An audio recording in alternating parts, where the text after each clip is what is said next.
پاکستان کے مسائل کا واحد حل بانی مخصوص سیاسی جماعت کی انتشاری ذہنیت سے نجات ہے۔ اگر ہم مخصوص سیاسی جماعت کی سیاست کا تاریخی پس منظر دیکھیں تو یہ بات روز روشن کی طرح آیا ہے کہ اس جماعت کو سب سے زیادہ نقصان کسی اور نے نہیں بلکہ خود اس کے بانی نے پہنچایا ہے۔ بانی مخصوص سیاسی جماعت کے بارے میں عام تاثر یہی پایا جاتا ہے کہ وہ ذہنی طور پر انتشاری اور شرپسندی کی سیاست پر یقین رکھتا ہے اور اسی روش پر اپنی سیاست جاری رکھنے کا عزم رکھتا ہے۔ اس کے نزدیک ذاتی مفاد قومی مفاد اور قومی سلامتی سے بڑھ کر ہے۔ اس حوالے سے اس کی پشت پناہی میں اہم کردار اس کی اہلیہ بشریٰ بی بی کا ہے۔ بات اگر ان کی عائلی زندگی کی جائے تو یہ بات سامنے آتی ہے کہ دونوں کردار ایک ہی سکے کے دو رخ ہیں۔ دونوں کے نزدیک سماجی، معاشرتی اور اخلاقی روایات اور تہذیب کوئی معنی نہیں رکھتی، صرف ذاتی مفاد ان کے نزدیک مقدم ہے، اور یہی وجہ ہے کہ اس انتشاری ذہن نے سوشل میڈیا کے ذریعے پاکستان بالخصوص نوجوان نسل کو نشانے پر رکھتے ہوئے ان کو تہذیب سے دور کرنے کی کوشش میں گالم گلوچ کی جانب راغب کر دیا۔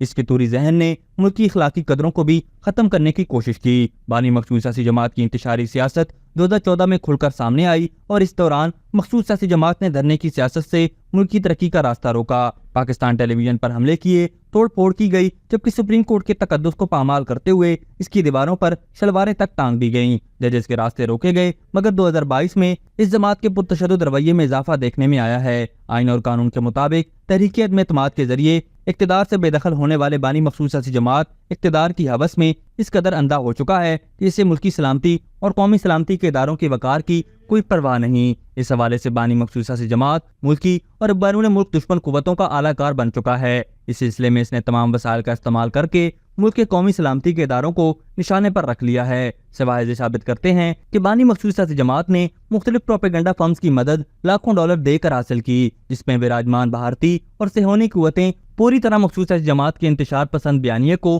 پوری طرح تشہیر کر رہی ہیں۔ حالیہ آفیشیل ایکس اکاؤنٹس کے ذریعے بانی مخصوص سیاسی جماعت کی ہدایات پر وطن مخالف ویڈیوز اور متنازع مواد کا جاری ہونا کوئی اچنبے کی بات نہیں۔ بانی مخصوص سیاسی جماعت اس سے قبل بھی بہت سے ایسے بیانیے کو پروپیگنڈے کے طور پر استعمال کر چکا ہے، جس سے انتشار اور شرپسندی پھیلی اور ملک کے وقار کو ٹھیس پہنچی، چاہے وہ سیفر کا بیانیہ ہو یا 9 مئی کی شرپسندی کا بیانیہ ہو، چاہے پاکستان کا قرض پروگرام روکنے کے لیے IMF کو خط ہو یا ان کے دفتر کے باہر اہم شخصیات کو بدنام کرنے کی مہم ہو۔ ان سب معاملات میں بانی مخصوص سیاسی جماعت کا کردار کسی سے ڈھکا چھپا نہیں۔ اس مرتبہ تو نوبت یہاں تک آ پہنچی ہے کہ بانی مخصوص سیاسی جماعت پوری طرح سے پاک فوج اور بالخصوص سپہ سالار کے خلاف اپنے بیرونی اکاؤں کے اشاروں پر پوری طرح متحرک ہے۔ بانی مخصوص سیاسی جماعت کے آفیشیل ایکس اکاؤنٹ سے، جسے جبران علاج کے ذریعے آپریٹ کیا جا رہا ہے، جاری شدہ وطن اور فوج مخالف ویڈیوز، مواد اور غدار وطن مجیب الرحمان کے مداح سرائی اسی ذہنی حالت کی عکاسی کرتی ہے جو بانی مخصوص سیاسی جماعت ظاہر کر رہا ہے۔ 1971 میں بھی دشمن وہی تھا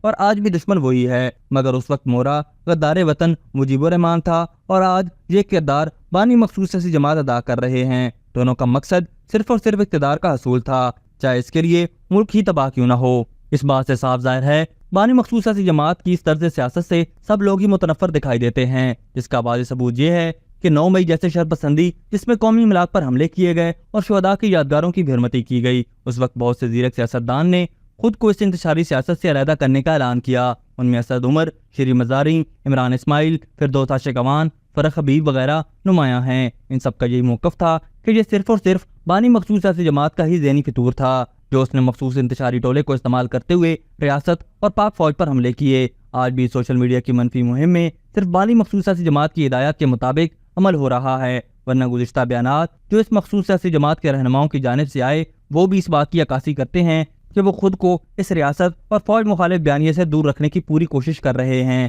مذکورہ بالا حقائق کا اگر بغور جائزہ لیا جائے تو یہ بات عیاں ہے کہ بانی مخصوص سیاسی جماعت کا نشانہ ریاست کی بنیادی اکائیاں، پاک فوج، عدلیہ، نوجوان نسل اور معاشرتی اقتدار ہیں۔ شواہد ظاہر کرتے ہیں کہ اس بے ضمیر انتشاری ذہن کے مالک شخص نے ہر اکائی کو بھرپور انداز سے نشانہ بنایا ہے۔ ریاست کے مخالف اس شخص نے ہر دروازے پر دستک دی جس سے ملک کو معاشی نقصان پہنچ سکے، چاہے وہ IMF کو خط ہو یا پھر IMF کے دفتر کے باہر پاکستان کے خلاف مظاہرہ ہو۔